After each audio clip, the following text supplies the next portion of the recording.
بسم اللہ الرحمن الرحیم اللہم صلی علی محمد وعلی آل محمد کما صلیت علی ابراہیم وعلی آل ابراہیم انک حمید مجید۔ محترم اور عزیز ساتھیوں، جب کسی مسلمان کا انتقال ہو جاتا ہے تو ہم اس کے نماز جنازہ کا اہتمام کرتے ہیں۔ اس کی وجہ کیا ہے؟ اس کی وجہ یہ کہ اللہ رب العزت نے اپنے حبیب کو قرآن پاک میں یہ حکم دیا ہے، اور وہ سورہ توبہ میں ہے، آیت نمبر 104 ہے کہ وَصَلِّ عَلَيْهِمْ، آپ ان کی نماز جنازہ پڑھیں، إِنَّ صَلَاتَكَ سَكَنٌ لَهُمْ، اس لیے کہ آپ کا ان کے اوپر نماز پڑھنا ان کے لیے سکون کا باعث ہے، رحمت کا باعث ہے۔ تو قرآن پاک میں اللہ رب العزت نے اپنے حبیب کو حکم دیا، آپ علیہ الصلاۃ والسلام نے اس بات کا اہتمام کیا ہے۔ لیکن نماز جنازہ کب ادا کی جائے گی؟ جب کسی مسلمان کا انتقال ہو جائے گا، مسلمان کا انتقال ہو جائے اور وہ مسلمان ہو، ساتھ ساتھ یہ شرط بھی ہے کہ مسلمان ہو، کیونکہ اگر غیر مسلم ہے تو اس کی نماز جنازہ نہیں ہے۔ اس کی وجہ کیا ہے؟ کیونکہ اللہ رب العزت نے قرآن پاک میں فرمایا ہے، سورہ توبہ ہے اور آیت نمبر 84 ہے کہ وَلَا تُصَلِّ عَلَىٰ أَحَدٍ مِّنْهُمْ مَاتَ أَبَدًا وَلَا تَقُمْ عَلَىٰ قَبْرِهِ، ان میں سے کسی کا انتقال ہو جائے تو آپ اس کی نماز جنازہ بھی نہ پڑھیں اور ان کی قبر پر جا کر کھڑے بھی نہ ہوں، یعنی ان کے لیے دعا بھی نہ کریں۔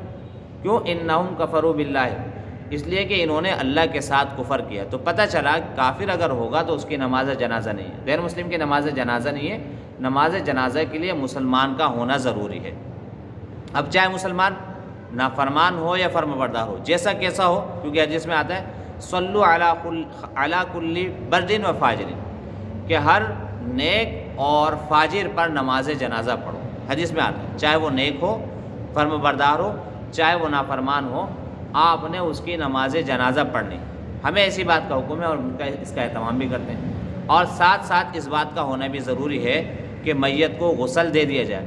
اگر میت کو غسل نہیں دیا گیا اور نماز جنازہ پڑھ دیا گیا تو دوبارہ میت کا جنازہ پڑھا جائے گا، لیکن غسل دینے کے بعد پہلے غسل کیا جائے گا، یعنی میت کو غسل دیا جائے گا، اس کے بعد پھر اس کی نماز جنازہ پڑھی جائے گی۔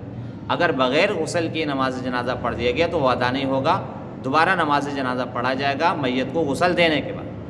اس کے ساتھ ساتھ یہ بھی شرط ہے کہ میت سامنے موجود ہو۔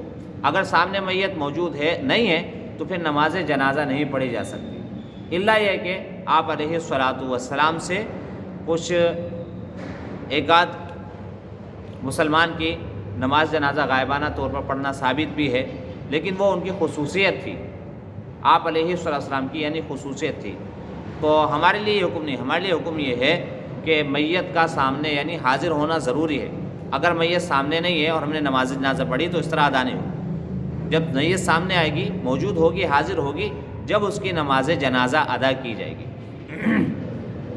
اسی طریقے سے اگر کسی میت کو بغیر نماز جنازہ پڑھے دفنا دیا، تدفین کر دیا، اس کی تدفین کر دی اور بعد میں پتہ چلا، تو اب ہم کب تک نماز جنازہ پڑھ سکتے ہیں؟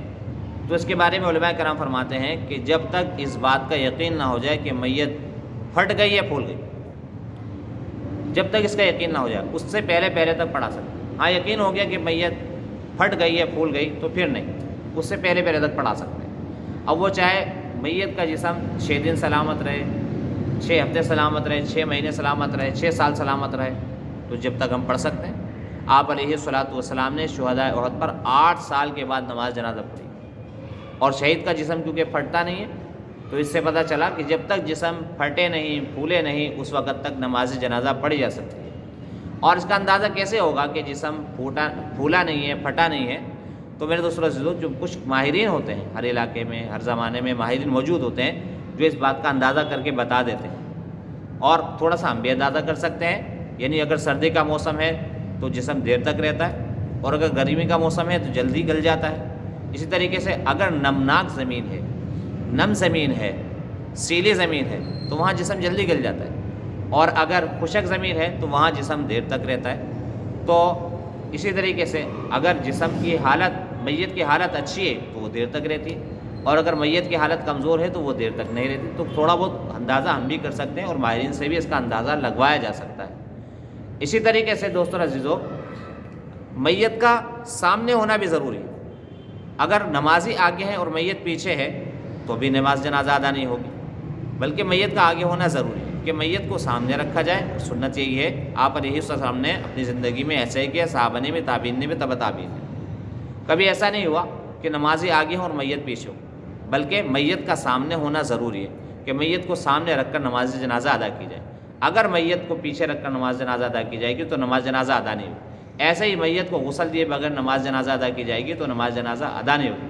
اسی طریقے سے اگر میت سامنے نہ ہو اور نماز جنازہ پڑھی گئی تو بھی ادا نہیں ہوگی، میت کا سامنے ہونا ضروری ہے۔ اس طریقے سے اگر مسلمان نہیں ہے، غیر مسلم ہے، تو اس کی تو نماز جنازہ خیر ہے ہی نہیں۔ بہرحال یہ مسئلہ سمجھ لیجئے نماز جنازہ سے متعلق یہ شرائط ہیں نماز جنازہ ادا کرنے کے لیے۔ وآخر دعوانا الحمدللہ رب العالمین۔